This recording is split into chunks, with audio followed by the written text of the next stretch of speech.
नमस्कार। विद्या मंदिर में आपका स्वागत है। आज हम राम लक्ष्मण परशुराम संवाद की द्वितीय चौपाई एवं दोहा छंद प्रारंभ करने जा रहे हैं। प्रस्तुत राम लक्ष्मण परशुराम संवाद गोस्वामी तुलसीदास द्वारा रचित महाकाव्य रामचरितमानस के बाल कांड से अवतरित है। इन पंक्तियों में सीता स्वयंवर के अवसर पर राम द्वारा शिव धनुष तोड़ने से क्रोधित परशुराम के राम और लक्ष्मण के साथ हुए संवाद का वर्णन है। लखन कहा हसी हमरे जाना, सुनहु देव सब धनुष समाना। परशुराम जी जब क्रोध कर रहे हैं तो परशुराम के क्रोध को भड़काते हुए लक्ष्मण हसी कहा। लक्ष्मण हंसकर कहते हैं, हमरे जाना सुनहु देव सब धनुष समाना। सुनहु देव, हे देव सुनिए, हमरे जाना हमारी समझ में तो सब धनुष समाना, सभी धनुष एक समान हैं। काछति लाभू जून धनु तोरे, देखा राम नयन के भोरे। अब वह कहते हैं फिर इस पुराने से धनुष को तोड़ने में का क्षति दान लाभू, क्या क्षति और क्या लाभ, अर्थात क्या हानि है और क्या लाभ है। देखा राम नयन के भोरे, राम ने तो इसे अपने धोखे में, नयन के धोखे के कारण राम इसे पहचान नहीं पाए। राम ने तो इसे नया धनुष समझ के तोड़ा था, परंतु यह तो पुराना धनुष था जो कि छुअत टूट रघुपति ना दोषु, मुनि बिनु काज करिय कत रोषु। कहते हैं छूते ही, वो तो राम ने जैसे ही उसका स्पर्श किया छूते ही टूट गया। रघुपति ना दोषु, इसमें रघुपति का, राम जी का कोई भी दोष नहीं है।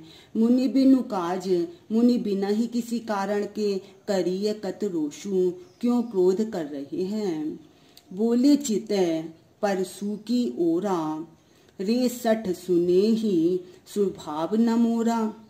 अब परशुराम जी क्रोधित हो जाते हैं और क्रोधित होकर बोले चितई परशु की ओरा, अपने फरसे की ओर देखते हुए बोलते हैं। रे सठ, अरे मूर्ख, लक्ष्मण को कहते हैं, अरे मूर्ख, सुने ही स्वभाव न मोरा, लगता है तूने मेरे स्वभाव के बारे में नहीं सुना है।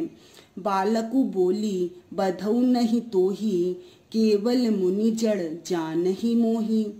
कह रहे हैं मैंने तो तुझे बालक समझकर तेरा वध नहीं किया, बधऊ नहीं तो ही, तेरा वध नहीं किया। केवल मुनि जड़ जान ही मोही, और तूने केवल मुनि ही समझ लिया, तूने मुझे केवल मुनि ही मान लिया। बाल ब्रह्मचारी अति कोही, विश्व विदित क्षत्रिय कुलद्रोही। कह रहे हैं मैं तो बाल ब्रह्मचारी हूँ और अति कोही, अत्यधिक क्रोधी हूँ, विश्व विदित क्षत्रिय कुलद्रोही। यह संपूर्ण संसार में विदित है, यह संपूर्ण संसार जानता है कि मैं क्षत्रिय कुल का घोर शत्रु हूँ। भुजबल भूमि भूप बिनु कीन्ही, विपुल बार मही देवन न दीनी। कहते हैं कि मैंने भुज बल, अपनी भुजाओं के बल से, भूमि भूप बिनु कीनी, ये जो पृथ्वी है उसको राजाओं के बिना, राजाओं से रहित करके, विपुल बार, अनेक बार, मही देवन दीनी, अनेक ब्राह्मणों को दान में दे दी है। सहर्ष बाहु भुज छेद निहारा, परसु बिलोकु महीप कुमारा। अब क्या कह रहे हैं वो लक्ष्मण से, अरे महीप कुमार, अरे राजकुमार लक्ष्मण, मेरे इस फरसे को, फरसु बिलोकु, मेरे इस फरसों की ओर देख। सहर्ष बाहु भुज छेद निहारा, ये इसने सहर्ष बाहु की भुजाओं का भी नाश कर दिया, भुजाओं को भी इसने काट डाला था। मातु पितहि जन सोच बस, करसी महिष के सोर, गर्भन्य के अर्भक दलन, परसु मोर अति घोर।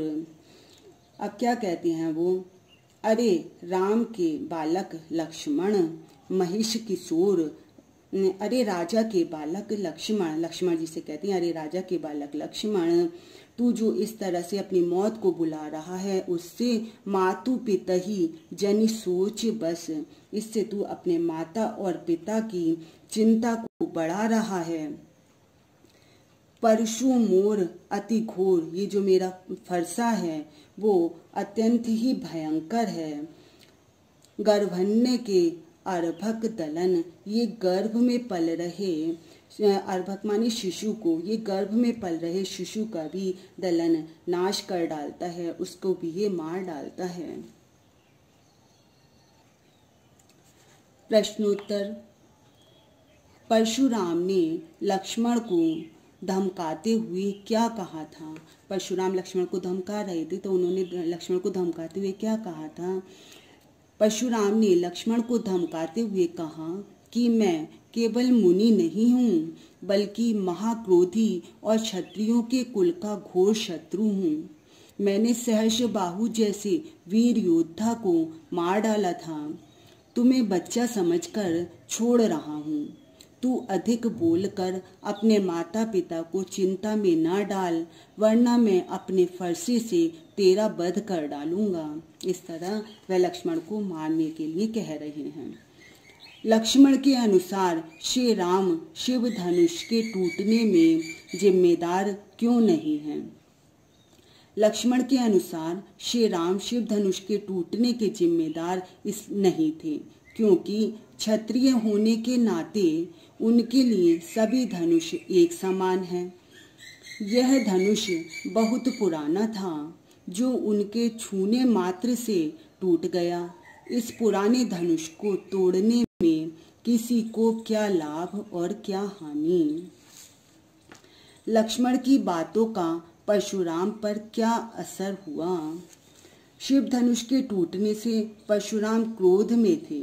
पहले ही वो नाराज थे, जब उनका शिव धनुष, उनके गुरु का धनुष टूट गया था तो परशुराम जी बहुत नाराज थे, क्रोध में थे। इस दशा में शिव धनुष के टूटने को उचित बताते हुए लक्ष्मण परशुराम से वाद विवाद करते हैं। लक्ष्मण कहते हैं कि राम जी का इसमें कोई दोष नहीं है, तो इस तरह वो उनसे वाद विवाद करते हैं। तो वह क्रोधित होकर लक्ष्मण से कहते हैं कि वह उन्हें केवल एक सामान्य मुनि न समझें। उन्होंने कई बार पृथ्वी से समूचे क्षत्रियों का संहार किया है। अगर आपको ये वीडियो पसंद आया हो तो प्लीज़ इसे लाइक, शेयर और सब्सक्राइब अवश्य करें, और राम लक्ष्मण परशुराम संवाद के तृतीय भाग को देखने के लिए अगली वीडियो अवश्य देखें। धन्यवाद।